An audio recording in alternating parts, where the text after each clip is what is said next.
بسم الله والصلاة والسلام على رسول الله. السلام عليكم غالياتي، نتمنى ان شاء الله تكونوا بخير وتكونوا كامل في صحة جيدة.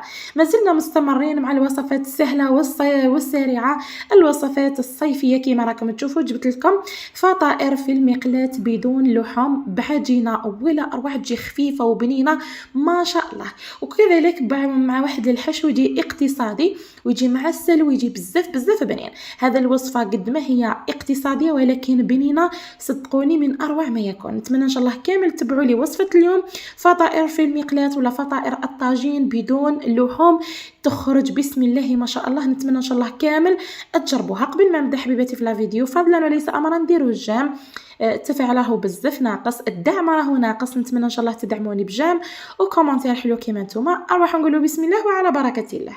هنا في ريسيبيون تاعي وضعت فيها كاس تاع الحليب تاعي، كان رايب، سواء ديروا حليب رايب ولا اللبن. اللي ما عندهاش دير كاس تاع الحليب مع كاس تاع الماء يكونوا دافيين. عندي ملعقه كبيره تاع سكر حبيبات، ملعقه كبيره خميره الخبز. نضيف لهم هنايا كميه قليله من الفارينه، يولي القوام تاع هذه العجينه كيما البغرير. كيما راكم تشوفوا ضفت يعني عيني ميزاني فقط، ونخلط كلش بالفوي حتى نتحصل على يعني قوام يكون نوعا ما سائل.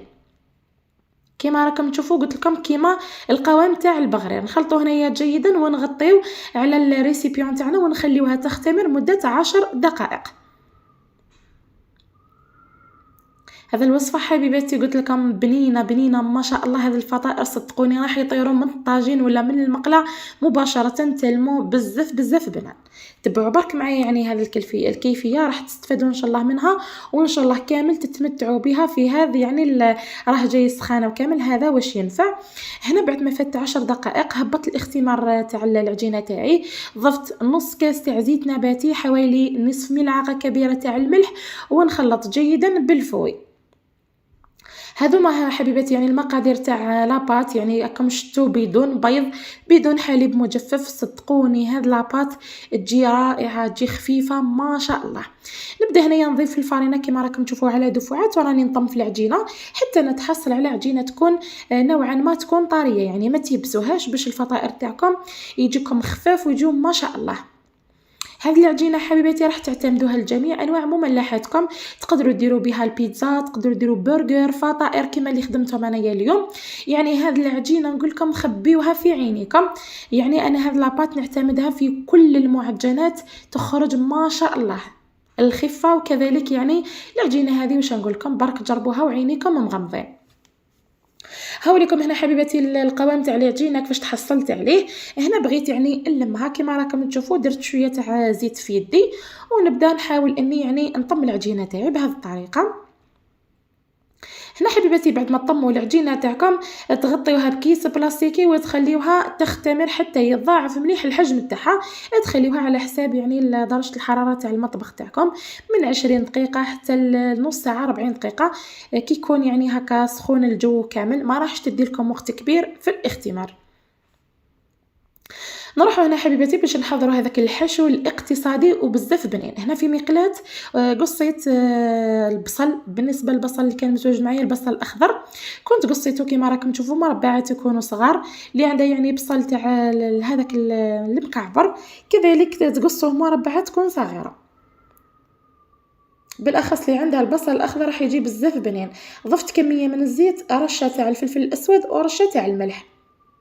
هنا حبيبتي في هذه المرحله اللي تحب تضيف الفلفل الحار كذلك تقصيه ديروندال يكونوا صغار ولا مربعات صغيره، وتحمسي كلش مع بعضه. انا لهنا ما كنتش حندير لها الفلفل، من بعد يعني تراجعت.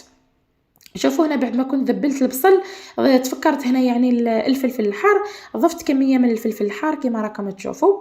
نتوما يعني من المستحسن ديروه في الاول، يعني تذبلوا هذاك الفلفل مع البصل مباشره. ديت هنا حبيباتي كذلك عاودت يعني قليت شويه هذاك الفلفل باش يذبل معايا.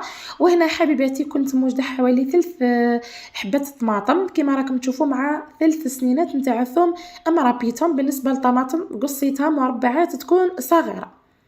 هنا الطماطم تاعكم قصوها مربعات احسن من انكم ترابيوها. وديتها على نار متوسطه، ضفت لها هنايا كميه من الملح والفلفل الاسود. كيما راكم تشوفوا. نخلطها ونخليه حتى تتجمر معايا هذه التكتوكه، راح تجي بزاف بنينه. هذه الشكشوكه قلت لكم تقدروا يعني تحشيو بها هكا فطائر لي سوفلي، صدقوني تجي بزاف بنينه. راح تشوفوا معايا الاضافات اللي راح نزيدهم لها من بعد، ولا كيفاش نحشيو الفطائر تاعنا. هنا بعد ما كانت يعني لاباط تاعي كانت اختمرت كيما راكم تشوفوا، نجي هنا نديكازيها بهذه الطريقه، تهبطوا لها الاختمار باش من بعد الفطائر تاعنا يجيونا بزاف خفاف.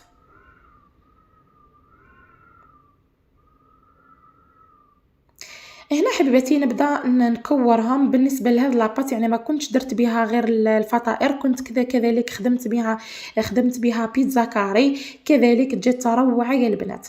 شوفوا يعني درت نصف الكميه درت بها بيتزا كاري، ونصف الكميه درت بها الفطائر. نتوما بالنسبه للفطائر يعني اذا درتوا هذه العجينه كامله ديروها فطائر تجيكم حوالي 12 حبه. نتوما وعلى حسب يعني الحجم تاع الفطائر كيفاش تحبوهم. اذا كان يعني حجمهم هكاك متوسط ما صغير ما كبير بزاف، راح ندير لكم واحد 12 حبه. هنا حبيباتي نجيو نشكلوا الفطائر تاعنا. عندي هذيك الشكشوكه طبعا لازم ديروها بارده، ما ديروهاش سخونه. وعندي الجبن المبشور، كذلك جبن طاري، وعندي الطونه تاع الطماطم. بالنسبه للطون رايح يمد واحد البنه روعه مع هذيك الشكشوكه. واش نقول لكم مع الفرامج راح يجي الفطائر المقلاه تاعنا رايحين يجيو بزاف بنان. هنا كما راكم تشوفوا ترشوا سطح العمل بالفارينه وتبداو تطرحوا في هذوك لي بولات اللي كنا كورناهم. حاولوا انكم ترققوها مليح مليح للفطيره تاعكم باش من بعد يعني ما يجوكمش خشان، وكما تعرفوا راح نطيبوهم في المقله، ما تخليوهمش خشان نرققوهم. شوفوا هنا درت كميه من الجبن الطاري، وهنايا درت كميه من الطونه انا خدمت بتاع الطماطم، ونديروا هنايا كميه مليحه من الشكشوكه هذيك. بالنسبه للشكشوكه جات حاره وبنينه ومعسله، واش نقول لكم مع كسيره سخونه صدقوني الدنيا وما فيها. هذه هي الاكلات الصيفيه يعني السهله والبسيطه وكذلك سريعه، وركزوا لي على البنينه. حبيباتي كما كنتوا تشوفوا درت كميه من الجبن المبشور، خيروا النوعيه اللي تذوب رايح يذوب لكم يعني في لافاغس هذيك تجي روعه روعه. شوفوا هنا يا حبيباتي الفطيره الاولى كنت درتها بالفرشيطه، يعني حاولت اني نقفلها بالفرشيطه. من بعد يعني نفضل انه تقفلوها دوك تشوفوا معايا، يعني راح نزيد ندير معكم حبه واحده اخرى تقفلوها خير وخير. نجيو حبيباتي لمرحله الطهي. بالنسبه للنار تكون اقل من المتوسطه، تكون النار هادئه جدا لانهم يعني عجين لازم يطيبوا لنا مليح مليح من داخل. تدهنوا دهنه خفيفه بالبانسو بلا مارغرين، وتحطوا الفطيره تاعكم طيبوها من تحت كتجيو تقلبوها من الفوق. زيدوا ديروا لها دهنه خفيفه في الفطيره، تدهنوها دهنه خفيفه بالمارغرين باش تدي لكم هذاك اللون الاحمر ما شاء الله. يعني راح يتحمروا معاكم الفطائر بصوره ما شاء الله. كل ما تحطوا يعني تجيو تقلبوا دهنه خفيفه بهذا مكان بالمارغرين راح تدي لكم واحد التحميره بسم الله ما شاء الله. شوفوا هنا حبيباتي انا نفضل انكم يعني تطويوها بهذه الطريقه، تقفلوا حبه الفطيره تاعكم بهذه الطريقه باش ما تتفتح لكمش في المقله.